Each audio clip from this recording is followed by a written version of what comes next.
Oi pessoal, bom dia.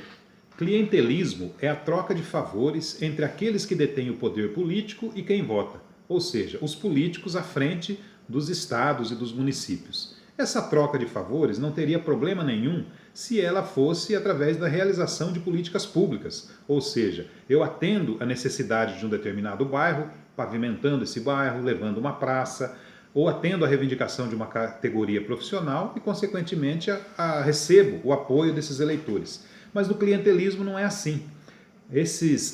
Na verdade, o clientelismo faz a cooptação de lideranças populares, sindicais, através do oferecimento de cargos e de dinheiro.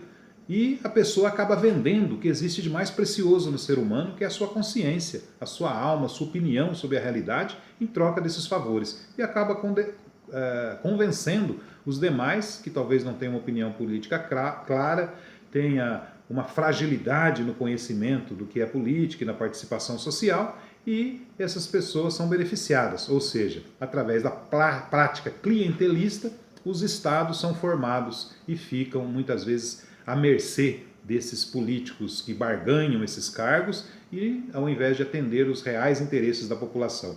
Ele se torna ainda mais grave quando envolve as empresas. Como nós sabemos que as campanhas eleitorais são regadas a dinheiro, muitas vezes aquele que gasta mais acaba se elegendo, as empresas favorecem esses políticos com doações em troca de favores no seu governo. Então, um empresário de ônibus, ele banca a campanha de um político que depois de eleito tem muita dificuldade em administrar ou fiscalizar o funcionamento do transporte coletivo, em exigir redução do preço da tarifa e coisas do gênero. Ou deputados federais e até presidentes da República, que recebem apoio, por exemplo, de banqueiros, não conseguem reduzir a taxa de juros, não conseguem ter uma política desenvolvimentista para o país, através de financiamento da pequena empresa, utilizando os bancos públicos, o BNDES, etc., porque ele é refém dos bancos privados e deixa essa parte para os bancos privados, que só fazem querendo um grande lucro e acaba colocando todo o país em recessão. Então isso é muito grave, essa prática é prejudicial e a classe dominante brasileira ela sempre teve essa relação promíscua com o Estado, tirando os poucos recursos que nós temos, já que somos um país pobre, para atender às necessidades da população e disputam esses recursos para seu benefício próprio. Então o clientelismo faz um mal extremamente grande ao país.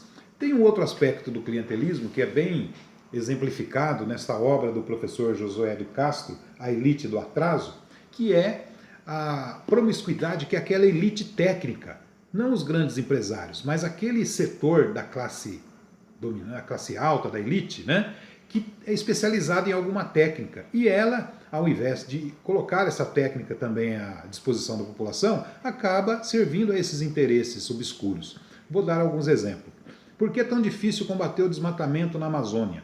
Porque quando você identifica a área desmatada e aciona um promotor, eis aí um técnico dessa elite, ele é sobrinho, apadrinhado, parente de algum membro dos fazendeiros, da família dos fazendeiros, que são os próprios promotores do desmatamento.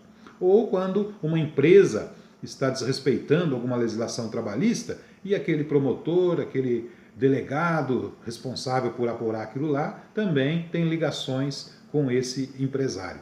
Então, essa elite ela dificulta a aplicação da lei e dos direitos humanos do Brasil. Se você pegar, por exemplo, os coronéis, né, do Exército, eles não fazem nada quando o Brasil é privatizado, quando a Petrobras é entregue, porque também são subservientes. Os desembargadores do Tribunal de Contas, né, das várias instâncias aí, estaduais e federal, não fiscalizam os governos que têm ideologia liberal, que representam a classe dominante, porque também são apadrinhados por essa elite. Então, o clientelismo faz muito mal para o país e é nosso dever combatê-lo a todos.